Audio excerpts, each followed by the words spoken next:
Best of R / Tales from Retail episode 114. Subscribe for edit videos daily. I used to work for a hardware chain and a guy called one evening and said, "Yeah, you got any of them drills that's on sale in the flyer?" This was actually for the flyer that started the following day and I did not have it nearby, so I asked the man if he could tell me the product number listed beside it. The conversation went like this. Man: yep, just a second. Frida. Woman in background: what? Man: what's the product number? Woman: what? Man: the product number. Woman: what? Man: the fucking product number. Woman: what? Man: the goddamn motherfucking product number. Woman: oh, 42. The man was repeating it so loud I held the phone 2 feet from my head and still heard it. I told him we had over 20 in stock. But that's not all. Man: yeah, sorry about that. She can't hear me through the door. I'm on the toilet, you see. Now what's your name? Me: Peter. Not my real name. Man: Peter? Peter what? Me: Jones. Not my real last name. Man: Jones? You want the name of my father's hometown, Genesis? I was now worried that we might be related.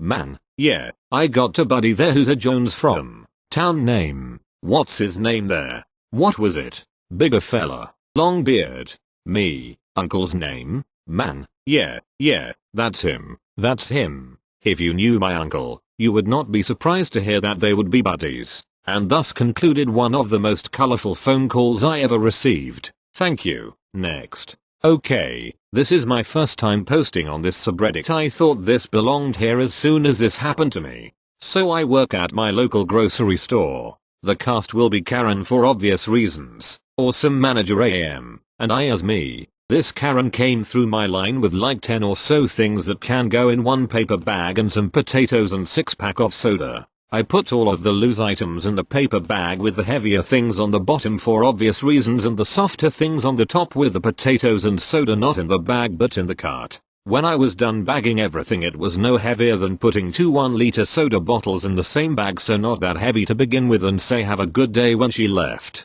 Just 1 or 2 minutes later Karen came back into the store and loudly stated, "Excuse me sir, you bagged my bag way too heavy and now there is creamer all over the parking lot." So I went outside to see how bad it was. My first thought when I saw the incident was that was way too much for just creamer all around. So I looked through the bag that was still on the ground leaking to find the culprit of the mess. I find that it wasn't creamer but the milk that was in the bag that had split and let out all of the milk on the inside, all while she just stood there watching me, not even offering a hand to help find out what happened. She demanded that we get her new groceries for them being in some milk and will be back later to pick them up later because she has to get back home to be with her husband. So I gather up her groceries and put them in a cart from a cart corral nearby and bring them inside.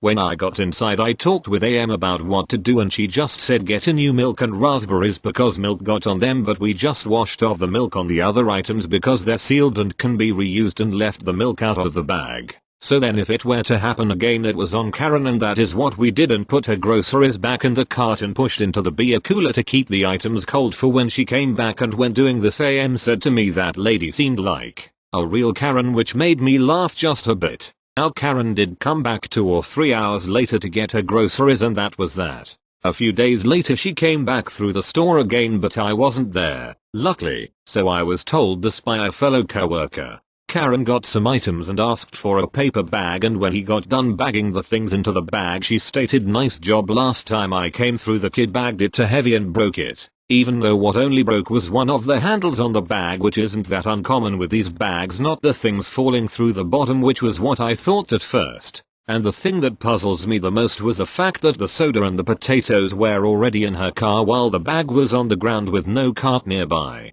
I know this may be long, but this was my first wild Karen incident and wanted to share. Hope you liked it. Thank you. Next. Deli Department here. My shift was this afternoon, and it was busy. Our sink had a problem and the water would just not leave, so we had no water to clean our machines and our hands for almost the whole day. Repairmen show up and I have to leave the deli department because it would be too crowded and flooded. So in this time, I stay nearby and do other works until I see customers go to the department. I tell each of them the same thing. Sorry, but the deli department is closed currently due to maintenance. Well, one woman did not enjoy this. She said, but I only need a piece of meatloaf. I repeat that I am sorry, but I cannot do anything about it. She proceeds to attempt and lift the glass. I tell her to please stop that, because there were products at the top and they would have fallen off. So she yells at me that she only needs a piece of meatloaf and that I can just get it by lifting the glass. Mind you, all machines and scales and whatever else I would have needed were currently blocked by repairmen and a smelly flood,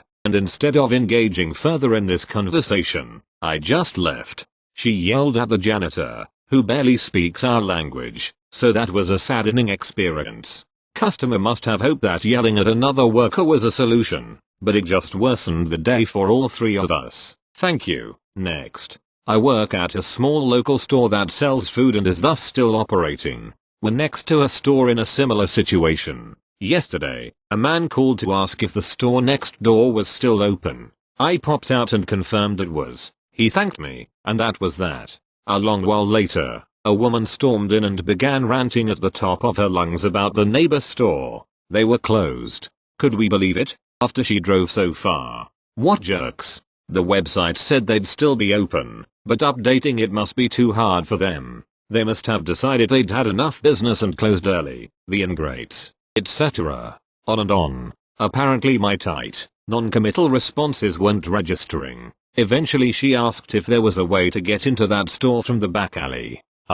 What? I said I didn't know and she stormed out again, presumably to try and break into the other store? See if they were secretly open and hiding from her? I have no idea. She eventually came back and bought some things from us, with a lot of snapping about no, not that. If we suggested options she didn't like, and left. Turns out it was her husband on the phone calling to confirm our neighbor was open. Shockingly, time-sensitive information can change in an hour and a half, and one store does not control the unrelated stores around it. Who knew? Thank you. Next. So this happened to me a couple years ago when I was still at a specific store. I saw these two guys, obviously in need of some guidance by the look of confusion on their faces, near the front of the store. As I approached and engaged with them, it became clear that these men knew no English and unfortunately, I do not know Mandarin, so we had to find other ways to communicate. Characters. Me G1,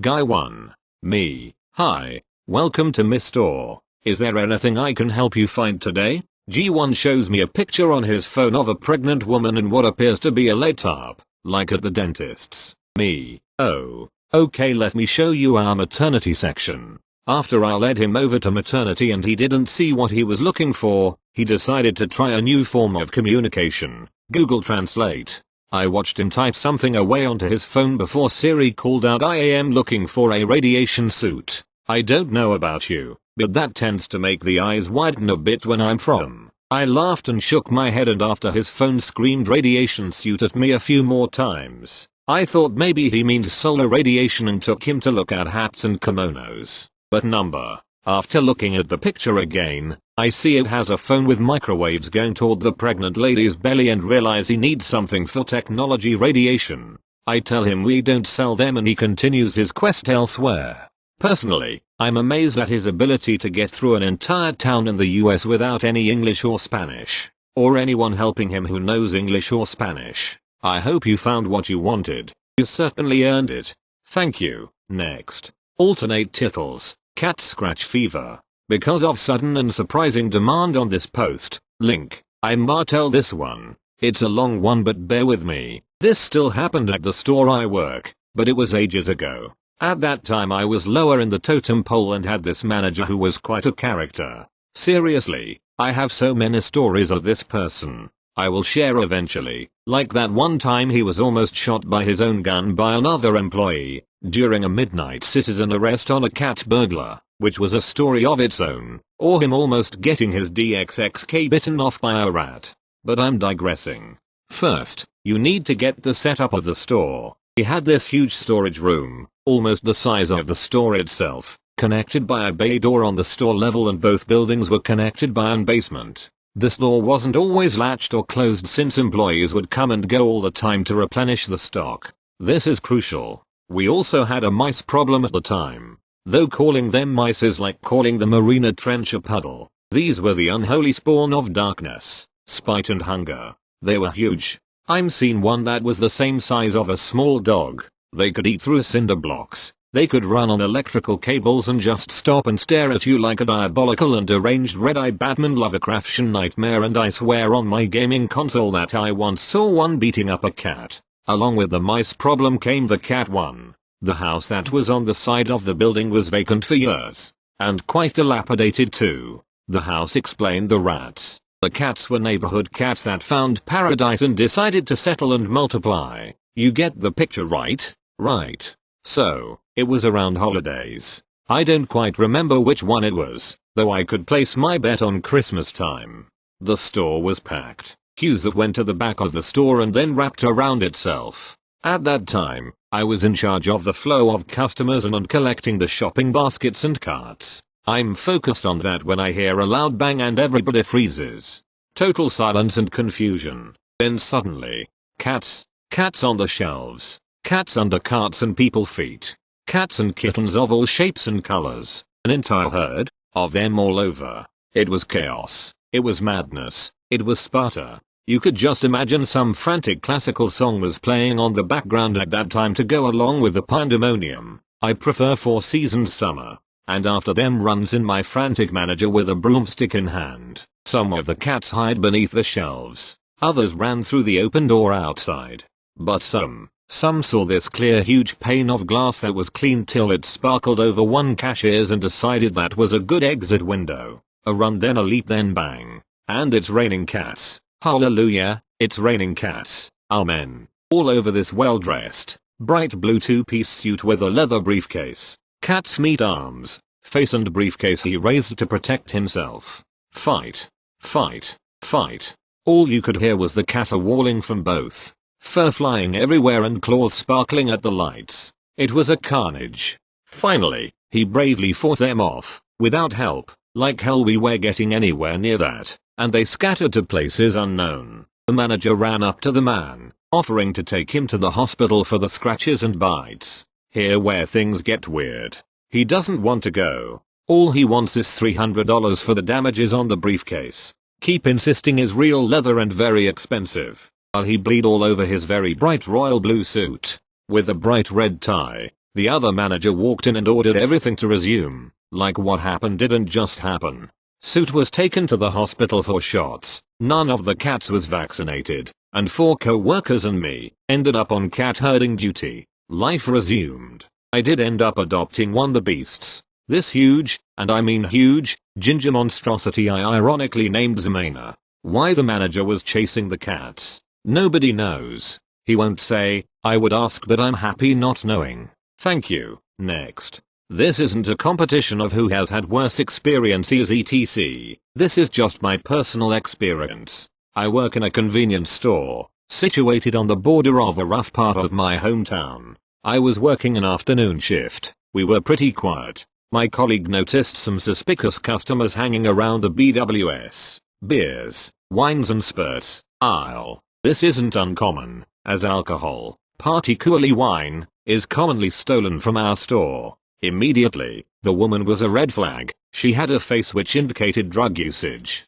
My colleague came over after they had finished at the checkout. They went down the aisle and began to work some stock to try and deter the thieves. As my colleague went down there, I went to serve on the till. Usually, the thieves normally just walk off after this and disappear, but they must have been desperate. Next thing, he notices the man put bottles into a wheelable shopping trolley. My colleague then shouts for them to get the manager immediately. As my manager was watching them on camera, they immediately went to the aisle. My manager began shouting for them to leave immediately. I then hear "Get off me." The woman had grabbed my manager by the neck and hair and began to attack her. This was quite traumatizing to watch. I can't imagine how it felt to be closer. They then said call the police. So I pressed the police panic alarm behind the till. At first, I wasn't sure if this was the correct thing to do, but was told later that it was definitely the correct procedure. The woman eventually let go and ran out of the store.